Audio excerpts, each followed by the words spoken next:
Assalamualaikum warahmatullahi wabarakatuh.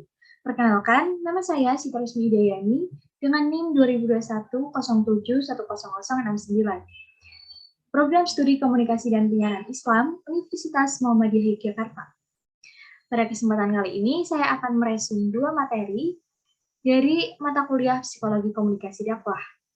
Materi yang pertama adalah teori-teori komunikator gaya berkomunikasi, dan materi yang kedua adalah komunikasi kelompok. Langsung saja kita ke materi yang pertama. Teori-teori komunikator gaya berkomunikasi. Teori ini berasal dari tradisi psikologi sosial yang memandang karakter atau sifat individu sebagai faktor yang penting dalam menentukan perilaku komunikasi. Teori komunikator terbagi menjadi 4. Yang pertama adalah teori traits. Teori traits yaitu karakter atau sifat yang mempengaruhi perilaku komunikasi. Yang kedua, teori belief, attitude, and value. Seperti artinya, belief adalah kepercayaan, attitude, perilaku, dan value adalah nilai-nilai. Yang ketiga, teori kognitif disonansi.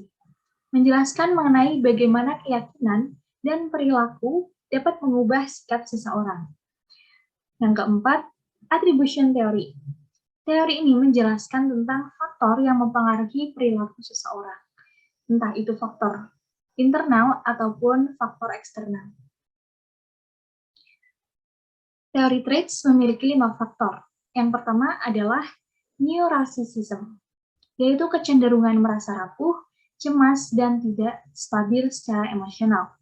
Yang kedua, extraversion, yaitu kecenderungan untuk bisa bersosialisasi, asertif, optimistik, dan suka berbicara. Yang ketiga, openness, kecenderungan untuk meminta rasa ingin tahu, kreatif, independen, imajinatif, dan reflektif.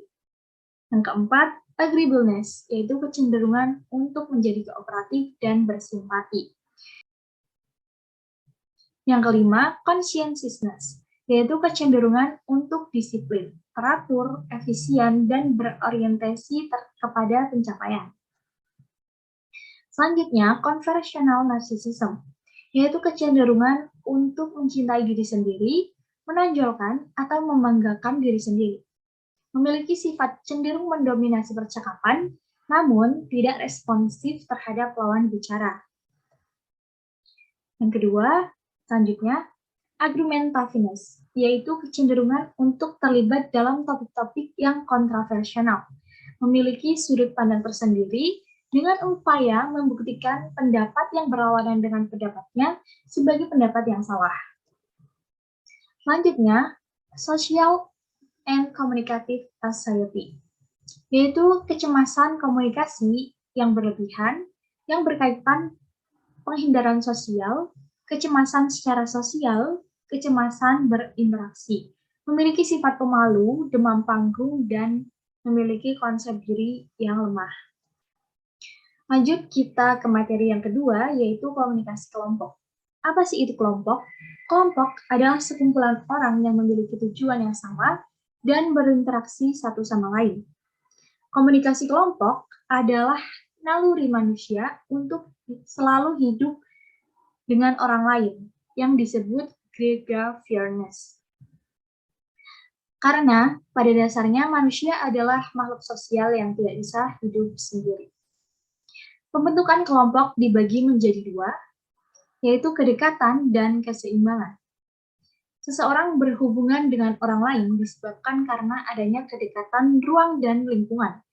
Itu disebut dengan kedekatan. Sedangkan keseimbangan adalah seseorang tertarik kepada orang lain untuk membentuk kelompok karena didasarkan kepada kesamaan sikap atau hobi dalam menanggapi tujuan yang relevan. Masalah utama dalam kelompok itu ada 4. Yang pertama, kepemimpinan. Yang kedua, pengambilan keputusan. Yang ketiga, komunikasi. Dan yang keempat, konflik. Mungkin cukup sekian yang dapat saya sampaikan, kurang lebihnya mohon maaf. Wassalamualaikum warahmatullahi wabarakatuh.